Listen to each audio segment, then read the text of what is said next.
Gracias. Buenas tardes, casi buenas noches dentro de un ratito. Bienvenidos. Vamos a ocuparnos en los próximos minutos, estaremos una hora aproximadamente, un poquito más tal vez, para hablar de eso, de los retos del futuro. Pero yo creo que son más que retos del futuro, son los retos del presente, ¿no? Porque estamos ya inmersos en lo que será el futuro, pero inmersos ya estos días en unas variaciones globales y constantes de lo que nos va a deparar los próximos años. Yo no voy a hacer mucho más que la introducción. Tenemos un pequeño guión, pero ellos son los expertos que nos van a contar muchísimas cosas sobre esto. Quiero además añadir, además del currículum que estaba contando ahora mismo nuestra compañera, en el caso de Matilde Mas, que me ha sorprendido. No habéis parado de escribir los dos, de escribir libros y de escribir artículos en diversos medios de comunicación. Matilde, además tienes la Gran Cruz del Mérito en el Servicio de la Economía, otorgada por el Consejo General de Economistas de España. Ha sido vocal del Consejo Asesor de Asuntos Económicos de la vicepresidenta primera del Gobierno, esto hasta el 23, y luego del Ministerio de Economía hasta mayo del 24. Es colaboradora habitual, como decíamos, de medios de comunicación y además en el 21 fue designada consejera en el Consejo Económico y Social de España. Desde enero del 23 pertenece al grupo de expertos de Productivity Institute Lab del Reino Unido. Nada más y nada menos. Y tiene mucho más currículum, pero no me atrevo porque hay mucha cosa. José María Serrano, que ya lo tenemos un poco más cercano, ya con nosotros, te tenemos aquí como catedrático de Economía aplicada en la Universidad de Zaragoza, es doctor también en Economía, es autor de más de 300 publicaciones, por eso decía que teníais una larga experiencia, 300 publicaciones académicas y más de un centenar de artículos en revistas de investigación. Ha dirigido el Departamento de Economía Aplicada de UNIZAR, de la Universidad de Zaragoza, durante 20 años. También ha sido coordinador de Economía de la Agencia Nacional de Evaluación y Prospectiva y ha sido miembro del Consejo Asesor de Investigación del Gobierno de Aragón. Además que es, por supuesto, un experto en todas las materias económicas de esta comunidad. Ha dirigido durante 12 años la Fundación Economía Aragonesa y, por supuesto, y aquí entramos en la parte más epistolar, ha publicado numerosos artículos en El País, en ABC, en La Vanguardia, en La Razón, por supuesto, como no podía ser menos, en Heraldo de Aragón, y ha sido comentarista semanal en diversos medios de comunicación, entre ellos Radio Nacional y, como no, en la rebotica de la cadena SER. Así que bienvenidos a los dos, bienvenidos a todos ustedes y entramos ya en materia, porque esto de la globalización, que suena tanto y que la hemos utilizado tantísimo y que a veces se ha utilizado como excusa, y todo parece indicar que está llegando a su fin, ¿o no? Matilde, ¿está llegando a su fin la globalización? Sí, pero no es nuevo, ¿eh? Vamos a ver, la época de la hiperglobalización fue del año 95 hasta el principio de la crisis financiera, el 2008. A partir de ahí, de la crisis, ya empezaron las cosas a aflojar, empezaron a surgir los problemas, sobre todo porque la globalización, el interés que tiene es un mundo en que está en movimiento. Cuando un mundo que está en crisis, ya la producción se disminuye, por lo tanto, las cadenas globales de valor funcionan a menor intensidad. Entonces, la globalización empezó a estancarse pues, en el año 2008, en el año 2012, que fue ya cuando entramos en Barrena con los problemas de la prima de riesgo, que España ya entró, Italia y todos los demás países. Luego, en el 2016, fue el Brexit que salió. Luego, en el 2018, entró Trump en el primer mandato, que ya puso los aranceles, aunque entonces estuvo muy centrado en enfrentarse con China. Es otro escalón más. Luego vino la pandemia, que ya cortó las comunicaciones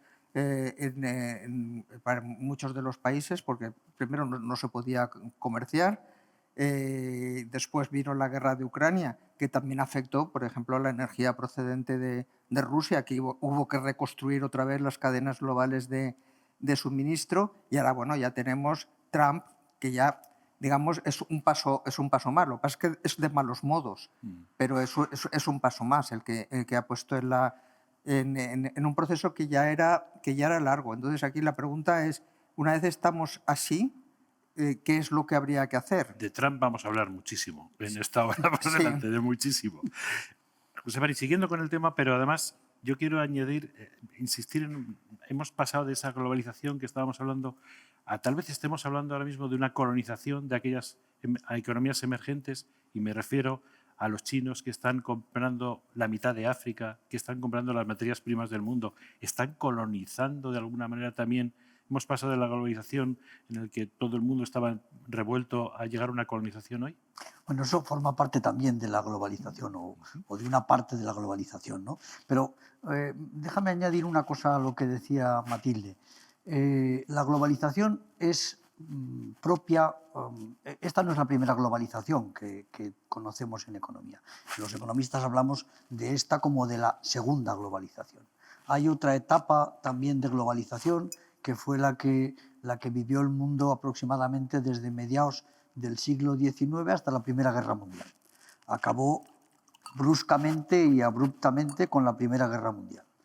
Esa primera globalización y esta segunda globalización en la parte primera que decía Matilde, son propias de una situación internacional en la que hay un mundo unipolar, es decir, donde la política no importa porque hay una potencia dominante que es la que controla la situación. Y por tanto, la política no importa, importa la economía, y lo que hacemos es buscar la mejor forma de organizar la economía y la mejor forma de crecer y la mejor forma de alcanzar un mayor bienestar. Cuando esa política cambia, es decir, cuando pasamos de un mundo unipolar, hablamos de la Pax Británica en aquella época, en el 19, en la segunda mitad del 19, hablamos brevísimamente de la Pax Americana en los años 90. Algunos economistas y analistas y filósofos norteamericanos creyeron que aquello iba a ser poco menos que eterno, es decir, que la Pax Americana iba a dar para otros 50 o 70 años, como la británica, pero enseguida llegó algo que cambió las cosas, y es que pasamos de un mundo unipolar, donde una potencia era indiscutida, Estados Unidos, a un mundo, algunos llaman multipolar, en realidad es un mundo bipolar, porque la amenaza para Estados Unidos rápidamente se ha identificado con China, ¿no? Con el crecimiento de China y el cambio del papel de China en la economía, ¿no? Y en la política mundial. Cuando hay un mundo bipolar o un mundo multipolar, la política empieza a importar más que la propia economía.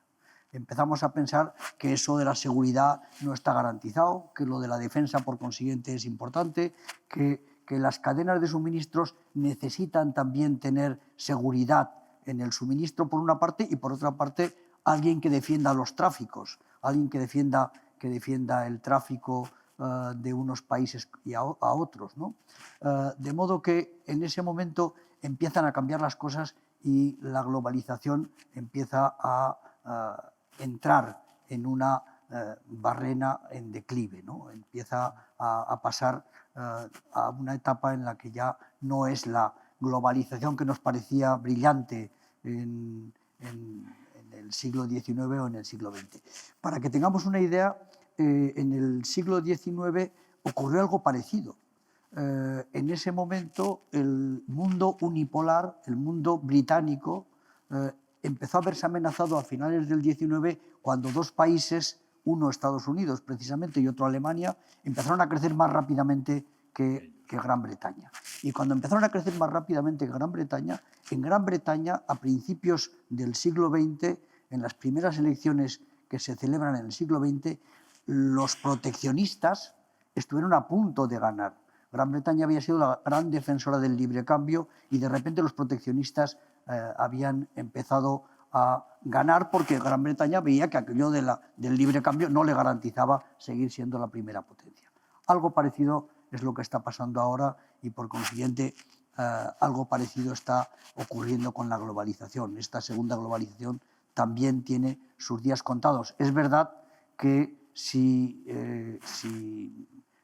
Trump continúa comportándose como lo está haciendo, probablemente va a ser más rápido. Esto parecía que iba a ser un declive lento. Ahora va a ser seguramente mucho más rápido de lo que pensaba. Lo que pasa es que las potencias en su momento eran potencias también armamentísticas, ¿no? No solamente económicas. Ahora no sabemos si se habla más de la economía como potencia, como amenaza, que estrictamente la militar, ¿no? Ahora se habla mucho más, o miramos mucho más el declive económico que puede llevarnos la situación en la que estamos, que no la parte más armamentística, ¿no? Que no quién nos va a defender. Porque ahora mismo amenaza pura y dura en defensa no tenemos, sí la tenemos en la parte económica, ¿no? Pero bueno, eso es una reflexión. Luego, si queréis, seguimos hablando con esto. Vamos a seguir un poco con el guión que habíamos comentado y por qué entramos ya en materia con el tema de Trump, ¿no? ¿Por qué esta obsesión por los aranceles? Que los aranceles, además, es una cosa que no son impuestos, sino es algo previo, ¿no? En cuanto llegas a puerto, te clavan el arancel, ¿no? Que parece que la confusión entre arancel e impuesto todo el mundo tiene en la cabeza y no es cierto, son cosas diferentes, ¿no? Pero ¿por qué esta obsesión de Trump por los aranceles? ¿Va de farol? No sé, realmente no sé lo que pasa por su cabeza, o sea, no tengo ni idea. Confieso, y lo diré anecdóticamente, que estaba, no hace mucho también, estaba en en Radio Nacional, me estaban preguntando este mismo domingo. Estaban allí hablando de Elon Musk, que por lo visto se mete todo lo que hay que meterse en el cuerpo. Y bueno, con verle con la motosierra y eso, dices, bueno, pues este así como muy normal no está. Pero yo, al mismo tiempo que están diciendo eso, digo, bueno, ¿y Trump en qué estado está? Y lo digo porque no es el primer presidente que ha sido presidente de Estados Unidos. Todo el mundo sabe, Reagan, el segundo mandato, tenía Alzheimer. Lo que pasa es que sonreía. No hacía nada más. Se dejaba hacer. Biden, pues ya hemos visto el estado en el que estaba. Y bueno, pues más o menos lo dejaba pasar. Lo que pasa es que no se calla. Pero yo realmente, yo no sé qué tiene en la cabeza. Si tú me preguntas que por qué los aranceles, pues al final, si lo oyes hablar, es que él cree que los aranceles lo van a solucionar todo. O sea, que los aranceles van a solucionar el problema del déficit comercial, el problema del déficit público, el problema de la defensa, de defenderse de los potenciales enemigos, entre otros China, sobre todo China, que va a devolver los trabajos a las fábricas, a traerse las manufacturas a Estados Unidos. Y que además, para terminar de aterrizar el rizo, va a combatir la inmigración y el fentanilo. Y dices, vamos a ver, paremos y pensemos un poquito, una cabeza que funcione. Y a mí enseguida me viene a la cabeza, cuando yo estudiaba económicas, algo que uno te enseñan en primero de carrera es un mensaje, no sé cómo lo llamaría, un premio Nobel, el primer premio Nobel de Economía fue Jan Tinbergen, junto con Ragnar Nash, que le dieron el Nobel en el año 69. Y tiene un mandato muy claro, que hacen falta tanto instrumentos como fines tienes. Que no puedes tener tropecientos fines con un único instrumento, porque entran en colisión entre sí. Entonces, para resolver cada problema necesitas tener instrumento. Yo creo que esto es lo que le está pasando a Trump, es que piensa que con un único instrumento, y ahora si quieres lo iremos revisando, qué es lo que tiene en la cabeza y por qué lo tiene, que él va revisando y según su lectura de la vida, con los aranceles tiene la vida resuelta. Y esto efectivamente no es así. ¿Habrá algún gurú, algún economista americano que esté detrás y le diga, oye, mira, querido presidente, por algún sitio tienes que ir, ¿no? Porque esto es la invención de Trump, tiene un límite, o cada día se inventa una cosa, ¿no? Pero, sí, pero puede que se lo diga y que no haga ningún caso, porque alguien detrás no, le estará diciendo los ha elegido para que le hagan la ola. Ya. O sea, no tiene ahí a nadie serio que le pueda poner orden. ¿Tú crees también que está obsesionado con los aranceles y que le va a resolver algo? Sí, pero yo creo que en realidad se han juntado en Trump, me parece a mí, como tres movimientos o tres ideas que hay que estaban, digamos, creciendo en la sociedad americana o incluso en la clase política norteamericana y que son los que al final convergen en Trump, ¿no? Él es personalmente un tipo un poco estrafalario, ya lo vemos, y su forma de expresarse pues no es nada académica, por decirlo en un sentido suave. Pero es verdad que en él han llegado a converger tres movimientos que yo creo que son importantes. Uno es que hay gente que cree realmente, hablaba Matilde de Jan Tinbergen. Otro economista también de la época de Tinbergen decía que uno de los también premio Nobel, por cierto, luego, uno de los elementos que más fácilmente ha calado en la opinión pública durante siglos ha sido la idea de que el superávit en la balanza de pagos es bueno. Es decir, que vender más al resto del mundo de lo que el resto del mundo te vende a ti, eso siempre es bueno. Entonces, esta idea, que es lo que nosotros llamamos el mercantilismo, esta idea del mercantilismo está firmemente arraigada en muchas personas. en muchas personas que no son expertos en economía, pero está firmemente arraigada. Y en una parte de los votantes de Trump, claramente, y en Trump, claramente. Y en el gurú, si es que se le puede llamar Existe gurú. alguien, ¿no? Sí, Peter Navarro. Sí. Es una joya. Pero efectivamente es una joya.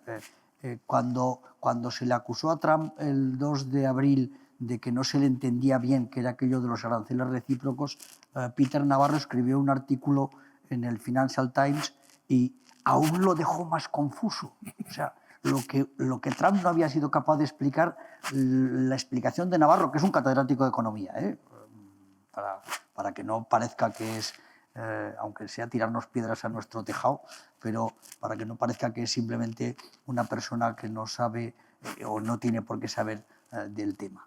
De modo que esta es una corriente que tiene una fuerza importante en Estados Unidos, que seguramente le apoya todos aquellos votantes de Trump que se han sentido marginados en sus trabajos por el crecimiento de la potencia china, etc. Hay una segunda corriente que yo creo que ha tenido mucha importancia a partir de la crisis de la pandemia y a partir del crecimiento de la potencia militar de China también, que es la idea de que si te amenaza alguien, otro país, otra potencia, tienes que estar preparado. Y tienes que estar preparado quiere decir que tienes que tener eso que ahora se ha llamado autonomía estratégica. Y entonces hay dos formas de entender la autonomía estratégica. Una, la de Estados Unidos, que es yo tengo que controlar todo el proceso, por ejemplo, de la seguridad del armamento. Es decir, todo lo que necesito para tener un armamento de primera lo tengo que controlar. Por tanto, tengo que volver a tener aquí las industrias que yo he perdido para poder tener un armamento a la altura del desafío que tengo por delante. Esto quedó claro con la pandemia por el tema sanitario, quedó claro después con la guerra de Ucrania por el tema militar. Y esta idea yo creo que tiene una fuerza bastante importante en Estados Unidos, probablemente en gente con un pensamiento más elaborado que el del propio Trump, ¿no? Y una tercera corriente es la de, que probablemente es la más importante, es la del secretario de Estado, secretario del Tesoro y el presidente del Consejo de Asesores del presidente Trump, que son los que piensan que Estados Unidos tiene un problema con el hecho de que el dólar esté siendo utilizado como una moneda de reserva por parte de todo el mundo y como una moneda de intercambio en el comercio internacional y en las finanzas internacionales, y que Estados Unidos no le está sacando rendimiento a eso. Y no le está sacando rendimiento a eso y tendría que sacarle rendimiento a eso.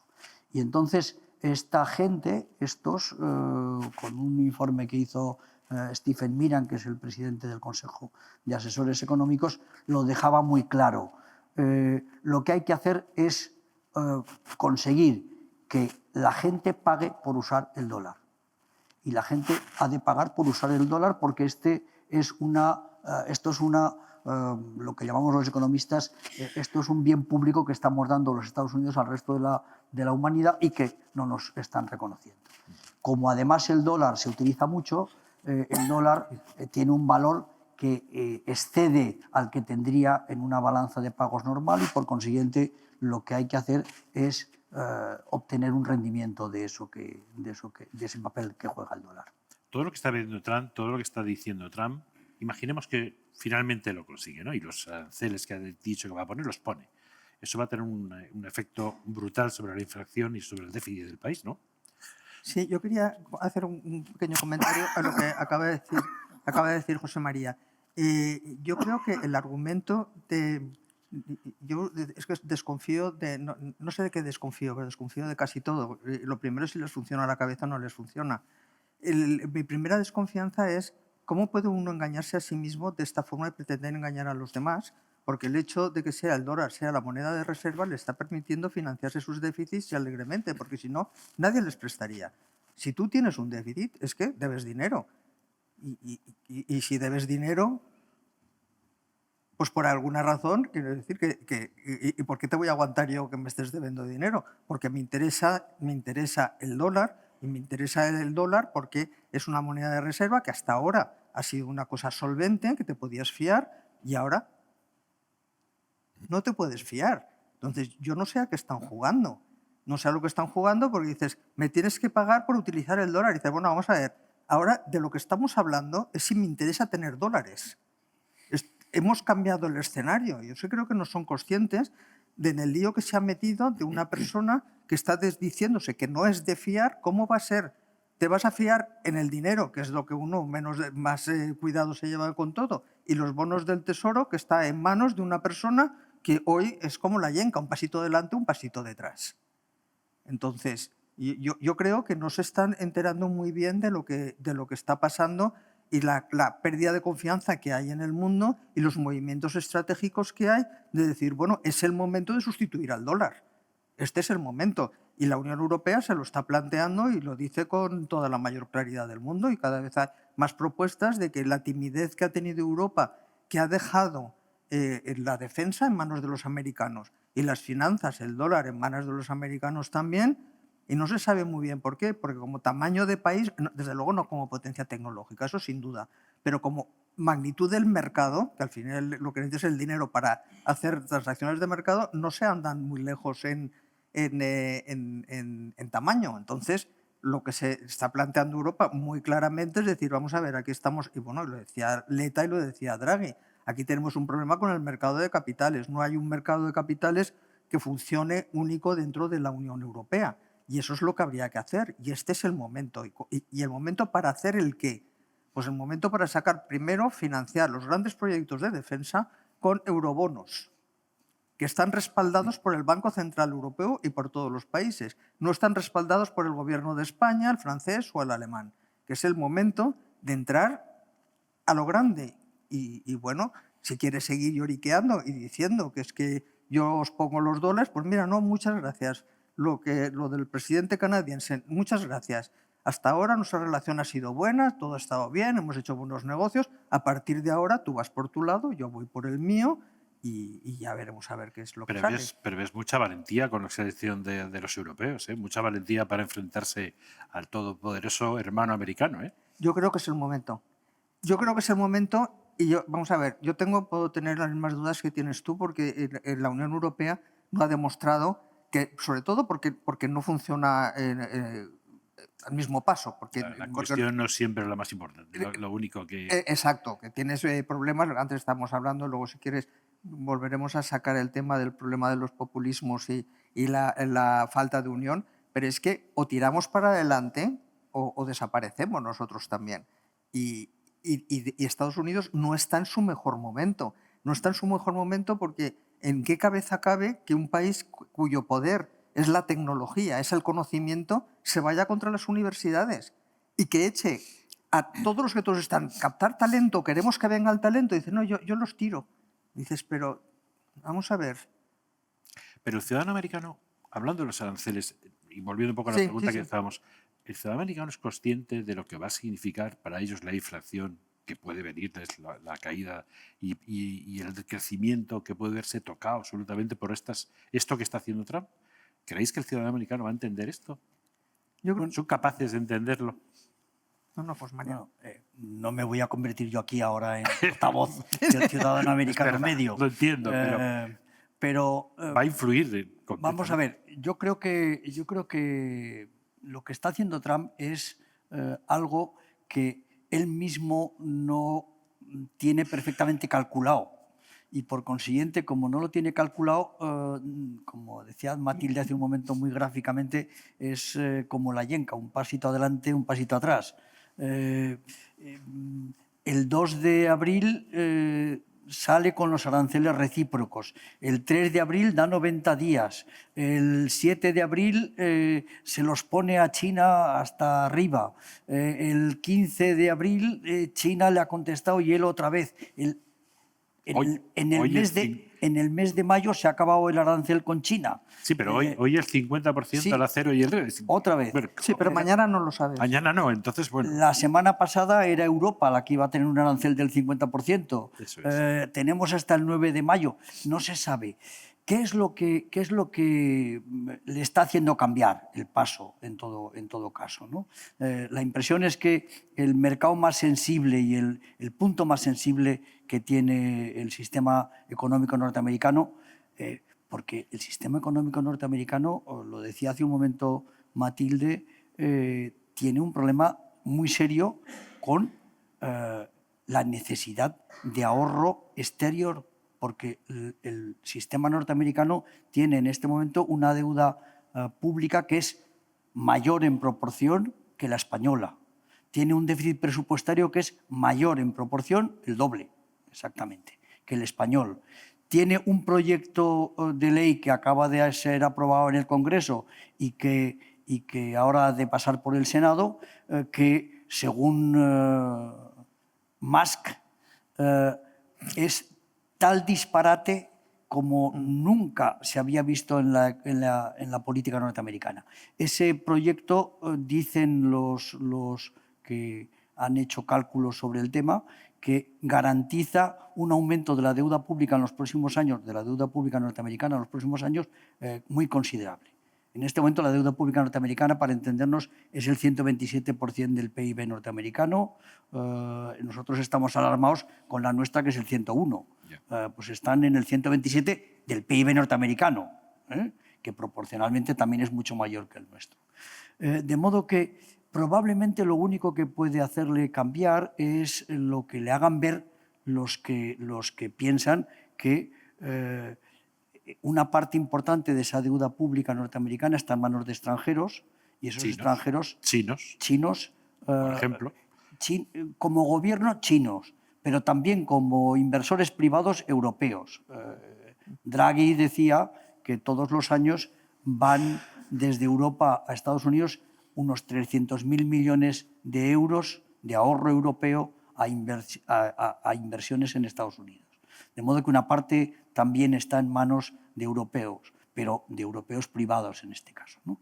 De modo que probablemente lo único que le puede hacer cambiar y entender es lo que le digan que va a pasar con los bonos si eso hunde el mercado norteamericano, porque claro, Estados Unidos necesita todos los años sacar al mercado bonos no para lo que está gastando de más, sino para pagar la deuda que no es capaz de amortizar.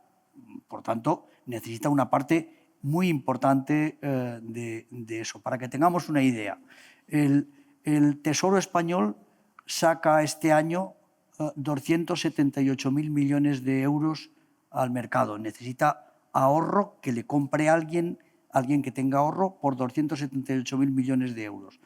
Imaginemos en la proporción de Estados Unidos lo que necesita.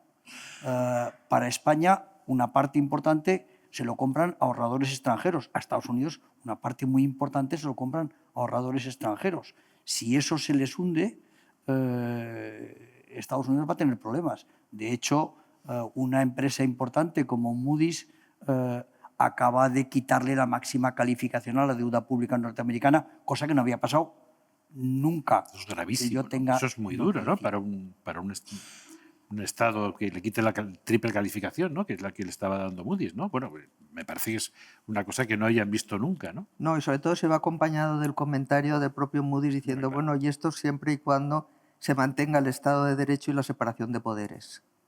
Y eso lo dice Moody's. Algo que no está muy claro. Algo que no está muy claro. En Estados Unidos. Ahora, al hilo de... No hemos contestado, por lo menos yo no, yo creo que, como quería, al tema de la inflación, de si ellos son conscientes. Vamos a ver, yo creo, mi opinión, los aranceles te van a subir el precio de los bienes importados, ¿no? Y esto es una subida del precio. Pero para que haya una inflación sostenida, la demanda tiene que ser fuerte, porque si no se para el proceso. O sea, es un escalón, subes y ya está. Entonces, eso quiere decir que eso sería un problema con la inflación si los aranceles fueran acompañados de una expansión de la economía. Que aumentara la demanda. Ya tienes el primer empujón, pues la demanda sigue empujando y los precios siguen subiendo. Y eso no parece que vaya a ocurrir. Es decir, lo que parece que va a ocurrir y que de hecho ya los primeros datos del primer trimestre del año ya lo decían, que había habido una reducción, una desaceleración de la producción, y eso es lo que está desanimando al mercado. ¿Por qué vía? Bueno, pues por primero, si los precios de importación suben, a las empresas les cuesta más producir y producen menos. Al consumidor tiene que pagar más dinero por los bienes, por lo tanto la demanda también cae.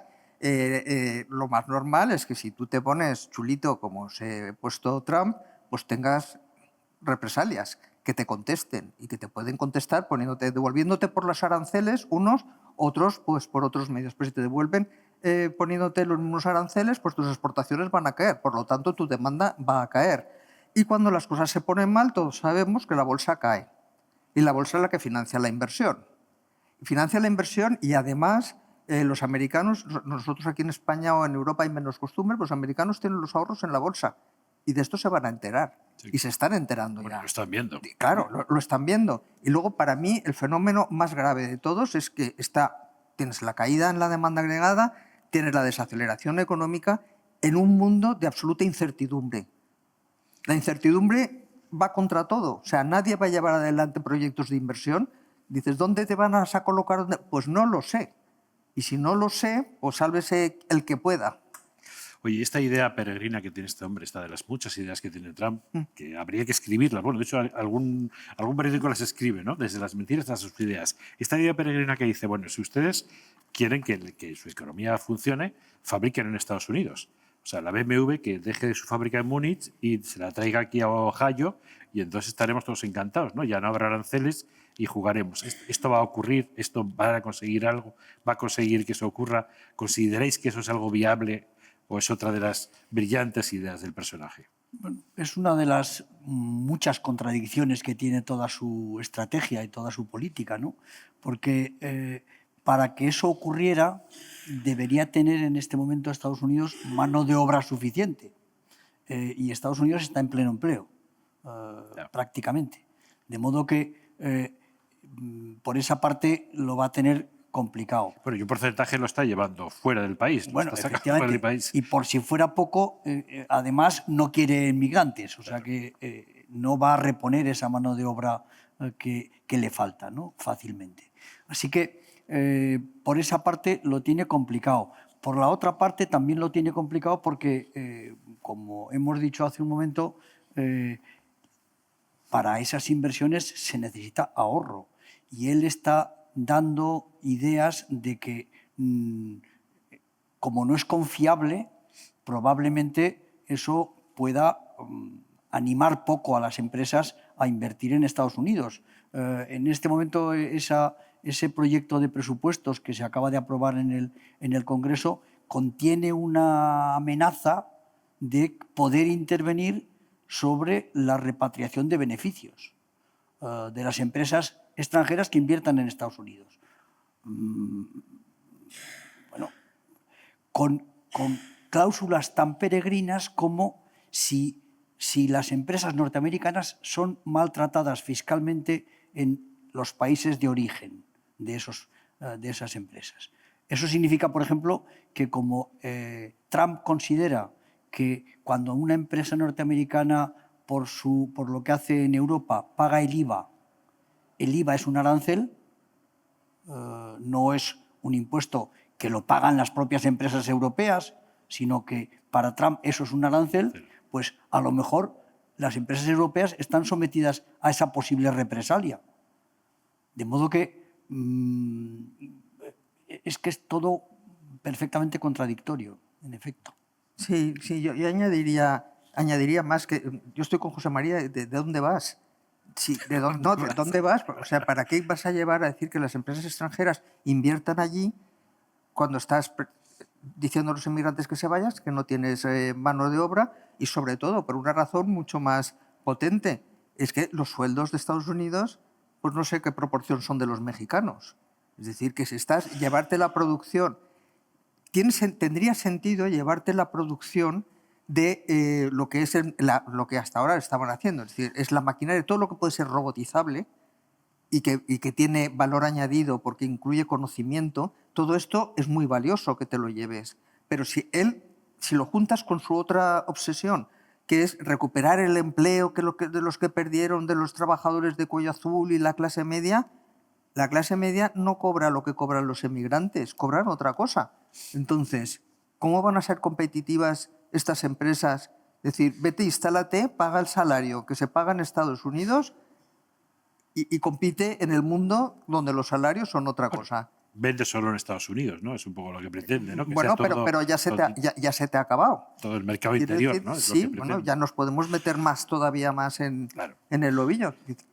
Que si lo paras a un país que viene de donde viene, que es Estados Unidos, que lo suyo, la fuerza es la tecnología, los mercados, ahora decir, ya nos vamos a meter todos en un huevo y vamos a estar todos y además en un mundo donde cada vez lo que cuenta son los servicios.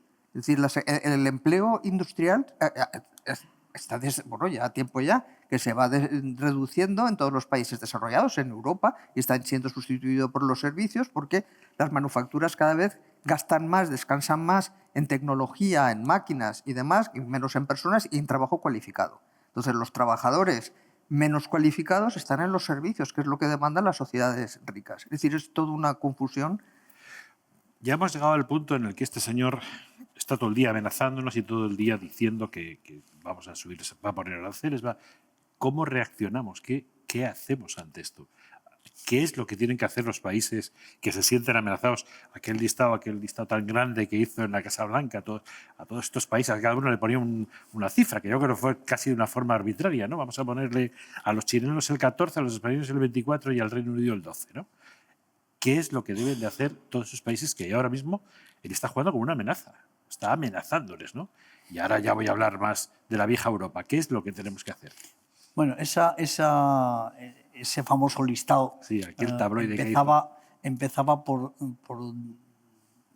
dos países que son pintorescos, ¿no?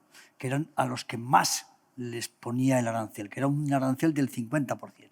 Uno era San Pedro y Miquelón, que son dos islas del Atlántico Norte. Muy valiosas. Sí, muy valiosas, a las que le vendían a Estados Unidos por valor de $6.000 al año. Pero no le compraban nada. Porque claro, es que los pobres, la balanza estaba los pobres desequilibrada. de San Pedro y Miquelón no tenían para comprar en Estados Unidos. Y entonces, como le vendía $6.000 y no le compraban nada, pues el déficit para Estados Unidos era del 100%. Por tanto, el arancel, como es muy generoso, le ponía el 50%. Y el otro era Lesoto, que era un país africano, que es un caso parecido. De modo que, en realidad, el mundo de aquella tabla tiene dos partes muy distintas. Una es los dos países o grupos de países que de verdad importan, en este caso, para Estados Unidos, que eran China y la Unión Europea, y otro, todos los demás. Lo que hagan todos los demás ni soluciona el déficit exterior de Estados Unidos, ni arregla nada, ni tranquiliza a Trump. El pobre San Pedro y Miquelón, pues es que no pueden hacer nada. Luego lo voy a buscar en el mapa a ver qué es, porque yo desconozco dónde está. Para tranquilizar. No sé si ustedes han estado ahí de vacaciones, pero yo lo desconozco. No parece fácil. Para tranquilizar a Trump no pueden hacer nada. En realidad todo depende de lo que vaya a ocurrir con la Unión Europea y lo que vaya a ocurrir con China, ¿no? Eso es lo que de verdad le importa. De hecho, son los dos únicos conflictos, entre comillas, que ha habido después de todo aquello. Sí, pero la pregunta es, ¿cómo podríamos responder? Sí, ¿Qué debemos hacer? A eso voy ahora, a eso iba ahora. ¿Cómo podemos responder? Ha habido dos formas distintas de responder, ¿no? China le ha contestado inmediatamente con la misma energía que Trump, ¿no? Si tú, yo lo mismo. Si tú subes, yo lo mismo. Europa se ha contenido.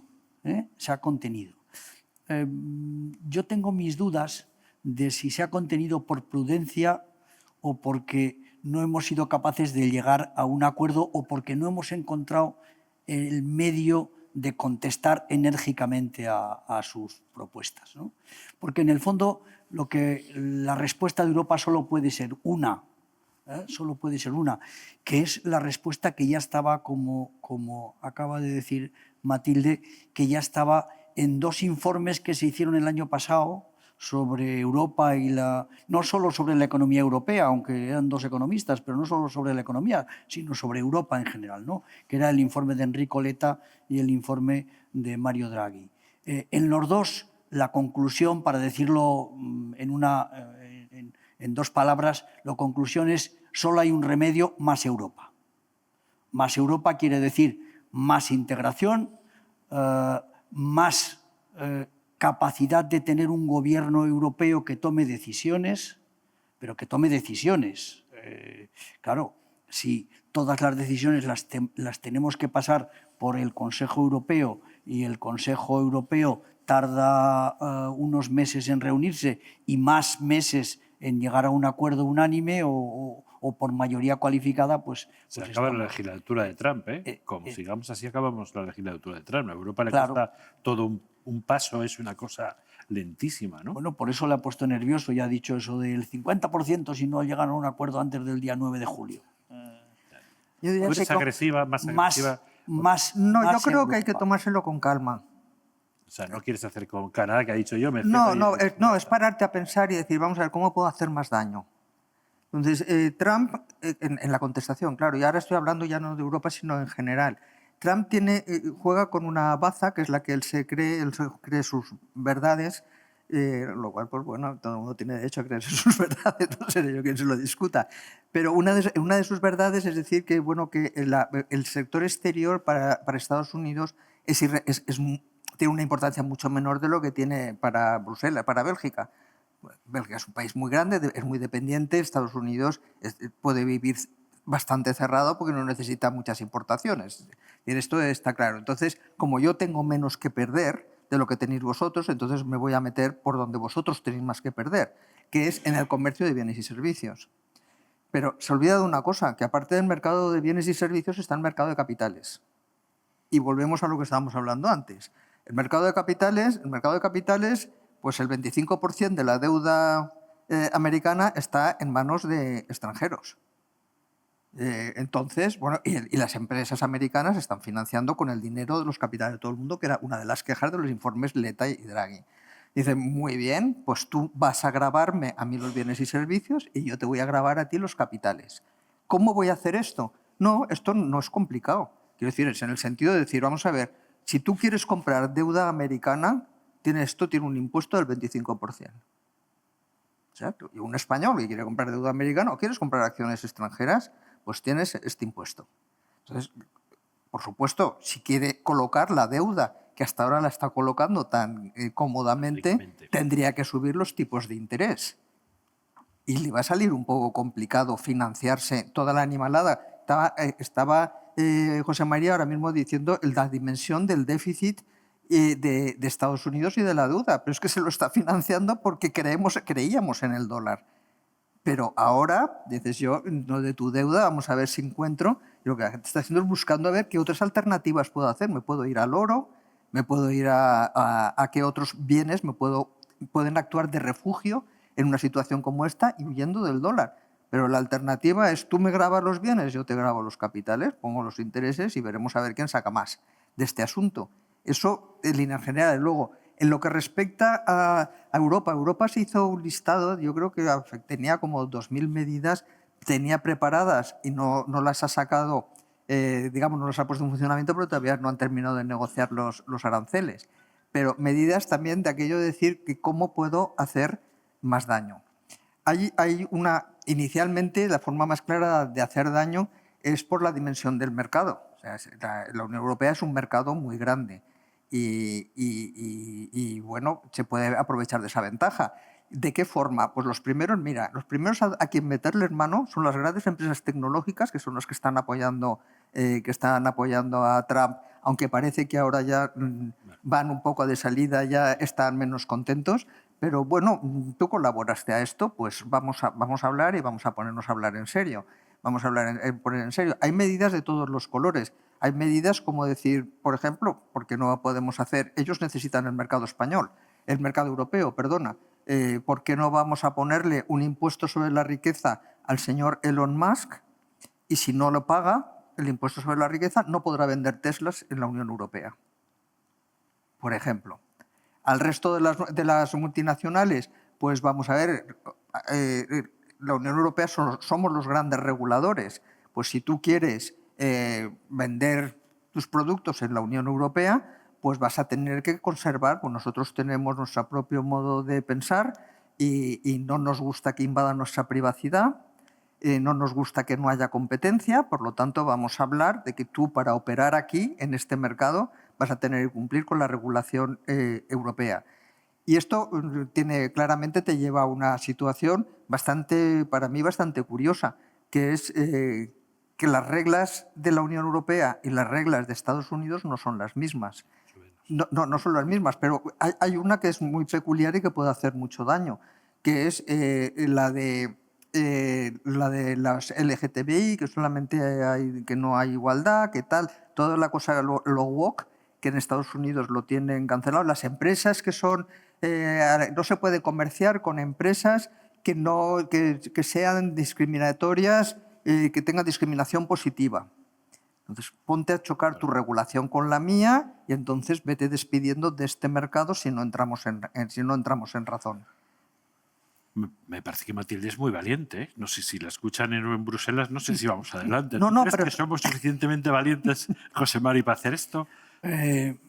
Yo creo que hay un problema. Me parece de una valentía absoluta, vamos. Yo creo que hay un problema, decía, al margen de la valentía. La valentía, como en las antiguas cartillas militares, vamos a suponérsela a los políticos europeos. Pero hay, yo creo que un problema también de fondo, y es que esa Europa es muy variopinta y desafortunadamente estamos en camino de que vaya siendo cada vez más variopinta. La noticia de las elecciones del domingo en Polonia pues, no es nada tranquilizadora. De modo que, aunque von der Leyen sea muy valiente en este caso, pues probablemente cuando vaya al Consejo Europeo lo va a tener más complicado. De modo que, por eso decía, aquí ¿quién está al mando? ¿Quién está al mando? Si no tenemos a alguien, que es la primera queja, no directa, no tan cruda, pero implícita que hay en los informes Draghi y Letta, ¿no? Mire, no puede ser que cada norma que pasa por el Parlamento Europeo para que acabe trasladándose a la realidad tarde 2 años y medio de promedio. Este es el promedio que tardan. Así no podemos. Pero claro, si hemos de contemplar o templar gaitas con 27 países, algunos de los cuales nos están saliendo poco europeístas, pues la cosa está complicada, ¿no? Por eso decía que al final, con la lentitud que lleva la Comisión Europea, Europa adelante, va a acabar el mandato de Trump. Y ya no vamos a tener opción porque vendrá otro, ¿no? Igual viene Vance, que es peor que Trump, pero bueno. A lo mejor tenemos un segundo mandato, un tercer mandato. Sí, bueno, va a cambiar la ley, también es verdad, dicho que va a cambiar la ley. Y entonces nos dan más tiempo. En toda esta perspectiva, vamos a hablar un poco de política, si os parece, un poquito, solo un poquito de política. Vale, yo ahí hablaré menos. La parte geopolítica, hablando de Europa, Europa tiene una sensación, estamos viendo una sensación de un movimiento donde la socialdemocracia y la democracia cristiana están quedando un poco de lado, porque está empezando a haber un movimiento mucho más ultra, que ya ha empezado en Hungría, Italia fue un ejemplo que parecía más folclórico que otra cosa, pero bueno, ahora ya está contagiándose por todos los sitios. Eso va a incidir, decía, hablabas de Polonia, también de las elecciones de este fin de semana, eso va a incidir mucho en las relaciones con América, con Estados Unidos. Va a incidir muchísimo en las relaciones que tenemos con el socio americano y con Trump, porque se van a sentir muy a gusto, ¿no? Aparentemente se van a sentir más a gusto que lo que tienen ahora mismo. Von der Leyen será una embajadora magnífica, pero es posible que no se encuentre detrás, como bien decías, el refugio de los socios, ¿no? De los socios de Europa. Bueno, yo me atrevería a sacar una cosa que se llama el trilema de Dani Rodrik, que... Explícate como catedrática. Sí, pero eso es una cosa muy fácil de entender. Vamos a ver, no es tan fácil de entender, pero es un hecho que es constatable. Ahora, y él lo dijo hace 25 años. Y él lo que dijo hace 25 años era que el trilema era que no podía cumplirse simultáneamente que un país fuera una democracia, que estuviera integrada internacionalmente y defendiera el nacionalismo. Párate y piensa. De esos tres, dice, te pueden cumplirse dos cosas, pero no las tres a la vez. No las tres a la vez. China es un ejemplo clarísimo del trilema. Está integrada internacionalmente y es nacionalista, pero es una autocracia. Es un país comunista. ¿Vale? Claro. ¿Pero qué te está pasando en Europa y qué ha pasado en Estados Unidos?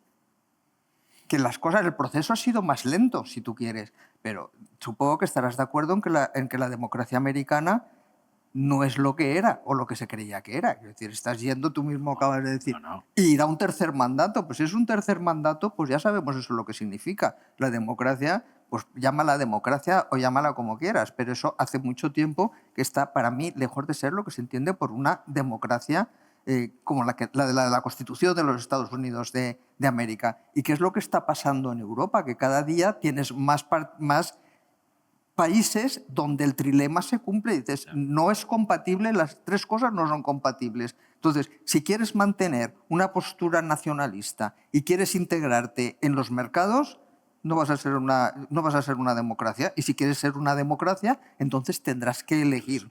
Y podrá ser democracia, estar integrada internacionalmente, pero entonces olvídate de ser nacionalista. Pero entonces, ¿Europa está en peligro? Sí, claro. ¿El concepto de la Unión Europea está en peligro? Sí, bueno, la conclusión es, si tú mismo lo estabas diciendo, que cada vez Polonia, Hungría, Italia, bueno, aquí más conocido el de Vox que cualquier otro. Y bueno, y a eso añádele el apoyo entusiasta de Estados Unidos a todos los partidos de extrema derecha. O sea que lo estamos viendo, ¿eh? Y a Rusia, que le gusta hacer cosas y que pasen cosas, ¿no? De una forma más... A Trump, sí. A Rusia, ¿no? En este caso a Rusia a través de la red y estas cosas que nos mueve a todos, sí, también. que nos mueve a todos, ¿no?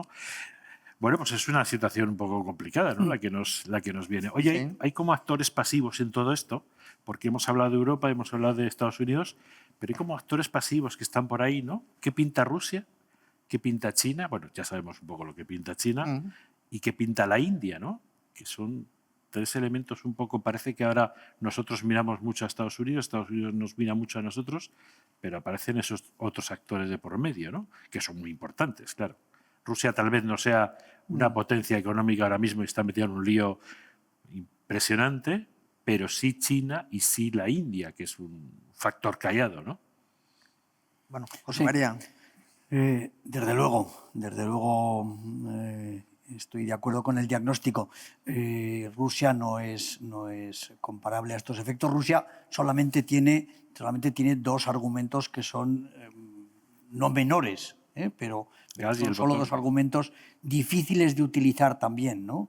Uno es su capacidad nuclear, su armamento atómico, y otro es sus grandes reservas de recursos naturales, ¿no? Y su dictadura.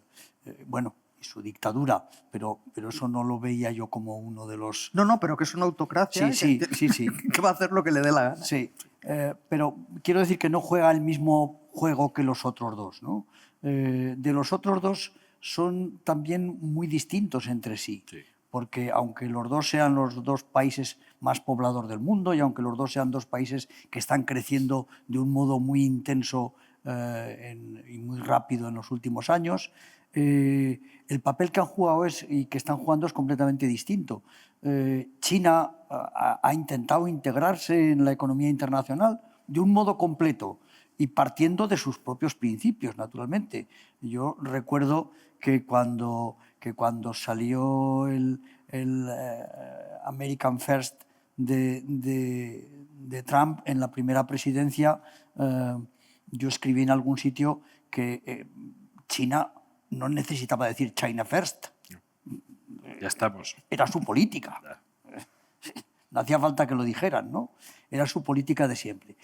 Pero ha intentado integrarse de dos modos, de dos formas. Por una parte, garantizarse el suministro de materias primas o bienes que necesitaba para garantizar su desarrollo, y, en segundo lugar, garantizarse también mercados en todo el mundo, ¿no? Así que con eso y la autocracia, pues está participando, digamos.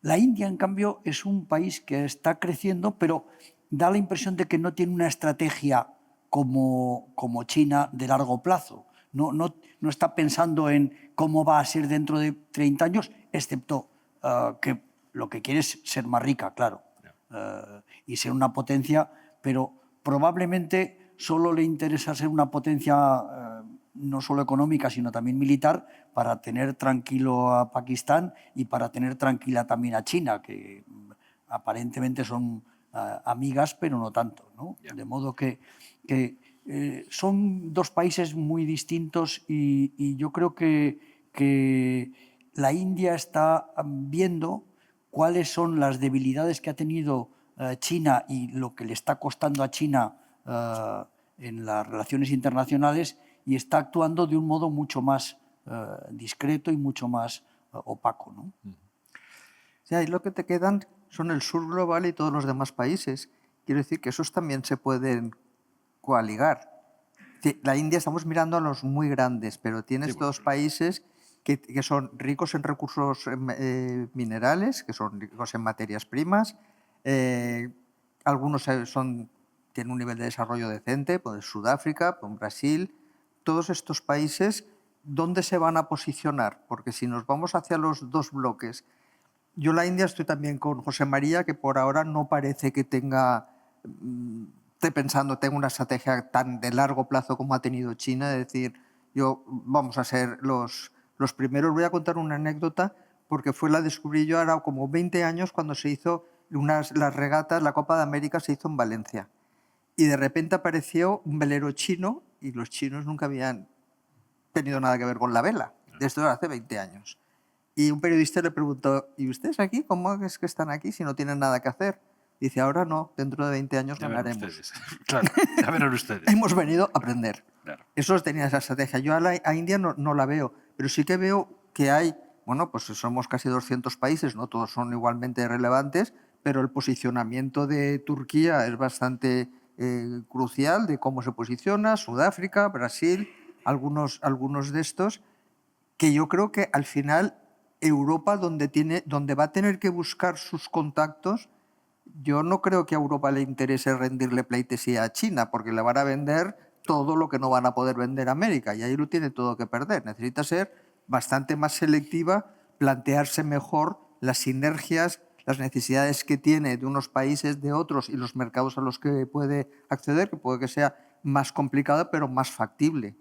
O sea, que ahí también queda un espacio muy grande, que el mundo es más grande aparte de Estados Unidos. Es que sí, pero sí es verdad que China está muy introducida en estos países que has nombrado, en Sudáfrica, Sí, y las materias primas han sido muy listos, ¿no? Las materias primas están en sus manos una parte muy importante, ¿no?, de la explotación. Sí. Es decir, que también nos tienen un poco... China ha sido muy listos. Hay que reconocerlo, sí. Han sido muy listos. Oye, vamos a hablar un poco de España, ¿no? De lo Vale, nuestro. Vamos venga. a ver el ombligo español y luego quiero hablar un poco del ombligo aragonés, si nos permites, Matilde. Sí, por supuesto. Poquito. Vamos a hablar del ombligo de España. ¿Dónde miramos? ¿Qué hacemos los españoles? ¿Qué hacemos en esta situación y cómo nos van a afectar los aranceles que Trump, en este caso, nos está indicando? ¿Solamente va a afectar al vino y al jamón y a poco más? ¿Cómo nos va a afectar? Vamos a ver, primero, es verdad que el comercio de España con Estados Unidos, el comercio de bienes de España con Estados Unidos no es un comercio muy importante. De todos los grandes países europeos es el que menos relevancia tiene el comercio de España con Estados Unidos. Incluso es más importante en términos relativos para Portugal que para España. el comercio con Estados Unidos. De modo que es verdad que eso ha llevado a mucha gente y a organismos de servicios de estudios económicos, organismos económicos como el propio Banco de España, que hace unos días decía efectivamente que el impacto directo de unos aranceles de Estados Unidos para la economía española no va a ser muy grande. El Banco de España lo cifraba para los próximos 3 años entre, si el arancel era el moderado, el del 10%, 1/10 del PIB, que es nada. Si era un poco más, si era el del 20%, 2-3 décimas del PIB, que es nada, es muy poquito, vamos.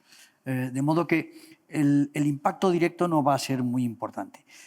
Cuidado, que estamos hablando del aceite y el vino porque son productos muy llamativos y también cercanos para nosotros, ¿no?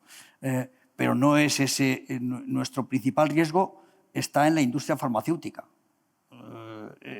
La industria que más vende a Estados Unidos, la industria española que más vende a Estados Unidos es la farmacéutica. La segunda es la química, con mucha diferencia con la agricultura y la agroindustria. Otra cosa es que a nosotros nos interese más que la garnacha también llegue a Estados Unidos, pero en todo caso, cuantitativamente, desde el punto de vista de la economía española, eso no es muy significativo. Son productos derivados del petróleo lo que vendemos a Estados Unidos, son maquinaria, de modo que es la industria principalmente y la industria manufacturera la que más sufriría. Pero entonces ya mucho no nos preocupamos. No, sí, ahora voy a preocuparnos. No quiero que nadie se vaya de aquí tranquilo. No, yo decía, desde mi punto de vista decía, una cosa son los efectos directos y otra cosa son los efectos completos, los efectos indirectos. Es decir, ¿qué va a pasar si realmente la globalización va de capa caída, si realmente el comercio mundial también disminuye? ¿Qué va a pasar si nuestros principales socios sufren por el tema de Estados Unidos? El país europeo al que más afecta el arancel de Estados Unidos, los aranceles de Trump, es Alemania. Pero Alemania es nuestro segundo cliente, detrás de Francia. Si la economía alemana va mal, nos va a afectar a nosotros. Decía de Portugal. Portugal es nuestro cuarto cliente. De modo que si a la economía portuguesa le afecta lo que esté ocurriendo con Estados Unidos, eso nos va a afectar también a nosotros. Segunda cuestión. Probablemente lo que vaya a ocurrir en el comercio va a tener también alguna consecuencia en los movimientos de capitales, lo decía antes Matilde. Va a tener consecuencia en los movimientos de capitales. España es un país que por su deuda pública y por su déficit presupuestario es bastante todavía dependiente de los mercados internacionales de capitales. Si los mercados de capitales se ponen nerviosos, cuidado que lo vimos en 2008. En 4 días se acaban las transacciones. Y si se acaban las transacciones o se paralizan las transacciones, eso a un país dependiente de esos mercados financieros, como es en el caso de España, en 2008 era por el sector privado de la economía. Ahora es el sector público, pero seguimos siendo dependientes. De modo que si esto se tuerce, nos va a afectar más que ese 0,2% del PIB. Matilde, si el dinero deja de circular, lo vamos a pasar mal. Un poco lo que está diciendo, ¿no? Lo vamos a pasar mal. Bueno, eso Esa vieja leyenda en la que el dinero tiene que dar vueltas permanentemente, ¿no? Efectivamente. Yo, fíjate, mi contestación a lo de España, lo primero que te diría es, mira, vamos a ver, es el momento de que hagas lo que no has hecho en todos estos años. Tienes unos problemas de eficiencia muy serios y muy graves. Volviendo al inicio, a lo de decir, vamos a ver, nos hemos separado, tenemos que salir adelante, pues tenemos muchos problemas por resolver en España que no hemos resuelto, somos un país ineficiente, ahora se está planteando y diciendo, bueno, como Estados Unidos se ha metido con las universidades americanas y tal, el talento va a volver. Y dices, sí, el talento va a volver, pero ¿a dónde va a ir? tenemos algo que ofrecerles y tenemos muchas deficiencias que poner. Y pondría un ejemplo de las cosas que se podrían hacer para empezar a defendernos. Una de las críticas que se le hace a la Unión Europea es que el mercado único no existe, porque hay trabas entre países. Nosotros tenemos un mercado único dentro de España que pertenece a 17 comunidades autónomas. Es decir, que está fraccionado. Entonces, mientras estemos así, esto es una ineficiencia enorme que se puede y deberíamos haberlo mejorado. Incluso podríamos hacer un experimento y decir, ¿por qué no hacemos un mercado único de verdad con Portugal en la península ibérica y levantamos todas las restricciones a ver qué pasa? Con esto lo que te quiero decir es que para mí estoy de acuerdo, por supuesto, en todo lo que ha dicho José María. Sé que el mundo es muy incierto ahora mismo, pero lo que sé cierto es que España tiene un saco de ineficiencias. Y que si tiene un saco de ineficiencias, debería arremangarse. Hay cosas que se están haciendo, ¿eh? No estoy diciendo que todo esté mal, pero que tenemos muchas cosas por hacer. Y una de las grandes deficiencias de Europa es no tener grandes empresas tecnológicas. España no fomenta el crecimiento y que las empresas vayan ganando tamaño, que es lo que al final las hace fuertes. Llega un momento donde esto se para y dices, bueno, vamos a ver, ¿por qué se está parando? ¿Por qué no se difunde el conocimiento? Es decir, hay montones de preguntas que te deberías hacerte de decir que son conocidas la contestación de muchas de ellas y decir, bueno, España, no le echemos la culpa a Trump, ahora vamos a pagar los aranceles, pero es que no hemos hecho los deberes. Hemos jugado al monocultivo, el turismo, que es nuestra industria. Efectivamente, Bueno, efectivamente. y podemos, no sé si somos capaces de reaccionar y montar otro sistema económico alrededor de ese monocultivo, pero la verdad es que estamos en un momento bastante complejo y difícil. Ahora mismo estamos dándonos cuenta de lo que está ocurriendo, ¿no? Yo ya creo que estamos a puntito de acabar, pero yo quiero hablar también de Aragón. Quiero hablar de Aragón porque es que esto, si no, no salimos. Yo empezaba al principio hablando de la colonización. ¿Podemos estar viendo también en nuestra comunidad una cierta colonización de las grandes tecnológicas con sus centros de datos? Matilde, disculpa, que ya sé que tú eres valenciana, pero voy a contar esto. No, pero si yo sigo, además, bueno, te diré una cosa, para hacerte un paréntesis, en las encuestas del INE, Aragón no sale bien reflejada el peso que tiene el sector tecnológico. Aparece como mucho peor de lo que debería tener. Porque te lo comunico. Está empezando ahora. Ya. Pero quiero decir que hablando de esa colonización que yo decía al principio, creo que era la primera pregunta, ¿no estamos acudiendo a una cierta colonización de Microsoft, de Amazon Web Services, por un lado en la parte tecnológica con sus centros de datos que aportan algo absolutamente endogámico, solamente ser para su propio servicio, no va a haber una gran mano de obra? Y la segunda parte, ya hablo de los chinos, van a montar una fábrica de baterías donde la primera noticia que contamos, lo contó la SER, por cierto, se lo vamos a contar en una entrevista con el alcalde de Figueruelas, lo primero que nos dijeron fue que van a venir 2.000 chinos a montar esa fábrica. La duda está si luego se quedarán los chinos también en la fábrica o se volverán a su país. ¿No estamos acudiendo a una cierta colonización y un tanto preocupante que no haya capital español en estas operaciones? Lo hay, pero de forma muy, muy menor, ¿no? Primero, no me gusta la palabra colonización. No me gusta. Pero es muy gráfica. No, es muy gráfica. Pero yo recuerdo hace muchos años en mi facultad, en la Facultad de Económicas de aquí al lado, en mi facultad se organizó, era el año 80 aproximadamente, estaba el proyecto de que iba a venir General Motors a instalarse en Figueruelas, y en mi facultad se organizó, cito textualmente, este era el título oficial, un debate contra la General Motors. O sea, no debate sobre, que era lo propio, hubiera sido lo propio, sino debate contra la General Motors.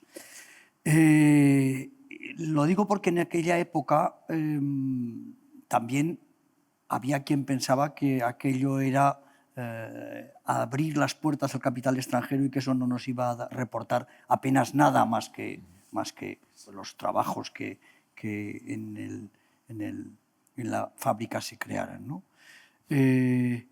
Lo más importante que trajo aquella General Motors y después la Stellantis que la ha sucedido, lo más importante es que sirvió de revulsivo para que otras iniciativas de capital local se crearan en relación con General Motors o con Stellantis ahora.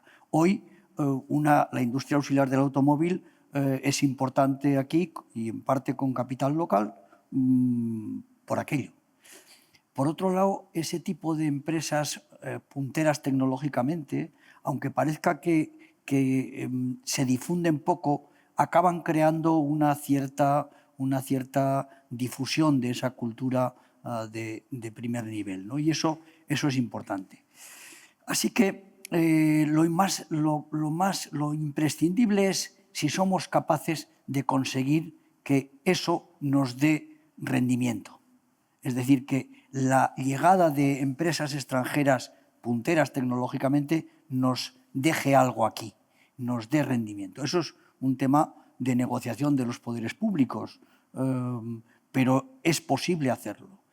Yo creo también que, ahora para contradecirme un momento a mí mismo y para dar una pequeña brizna de esperanza, yo creo también que este momento en el que se está recomponiendo la economía global, se está recomponiendo la economía internacional, porque se van a hacer más cortas las cadenas globales de valor y por consiguiente se van a volver a montar empresas, bueno, el caso de CATL es uno de ellos, se van a volver a montar empresas cercanas porque eso es más decisivo. Ese puede ser un elemento, si somos suficientemente atractivos, si España, en este caso Aragón, por supuesto, pero si España entera es suficientemente atractiva, puede ser un elemento que nos permita dar un cierto paso adelante en eso que echaba de menos Matilde, de conseguir una economía más productiva, conseguir una economía con unos niveles tecnológicos que estén realmente a la altura de las circunstancias. Porque nuestro problema no es que no tengamos ahorro, nuestro problema no es que no tengamos dinero, nuestro problema es que no tenemos la tecnología necesaria para estar a la altura de los tiempos. Un lujazo tener a dos catedráticos de economía que saben tanto, que nos han contado tanto y nos han ilustrado tanto de todo ahora mismo. Y hemos hablado de los aranceles y de muchas más cosas, y del señor Trump, y al final también un poco de política, ¿no? Es lo que hemos hecho. No te pongas muy celosa, que Valencia también tiene una fábrica nueva de baterías de Volkswagen, que también estuvimos peleando, y un puerto magnífico que estáis haciendo. Os pediría una pinceladita, y así nos despedimos ya, del futuro. Y yo me gustaría que fuera un futuro en positivo, ¿no? Pero bueno, que nos des una pincelada de cómo van a acabar esta batalla que hemos emprendido, que ha emprendido Trump contra el resto del mundo, ¿no? Pues yo te diría que en mi opinión ha abierto muchas oportunidades a la Unión Europea si sabe, bueno, y a los países que lo integran, por supuesto, si saben aprovecharla. Es decir, les han puesto, él se pega un tiro en el pie, Estados Unidos ya no volverá a ser lo que era los que lo conocimos hasta hace unos años, y si no sabemos aprovecharlo estas circunstancias, pues es que no nos merecemos seguir. O sea, que si fracasamos será porque no lo hemos ganado. Le vamos a dar tu teléfono a von der Leyen para que te escuche lo que has dicho. José Mari. Pues abundo en lo que dice Matilde. Yo creo que lo que ha hecho Trump ha sido colocar a Europa frente a un espejo. Y lo que tiene que hacer Europa es verse en ese espejo, ver todo lo que no le está funcionando y ponerse a corregirlo. Si no lo corrige, Europa está camino de la irrelevancia. Pues lo dicho, los dos teléfonos y la vamos a mandar. Muchísimas gracias por estar con nosotros. Gracias a todos ustedes por su atención y espero que hayan aprendido mucho de estos 2 años.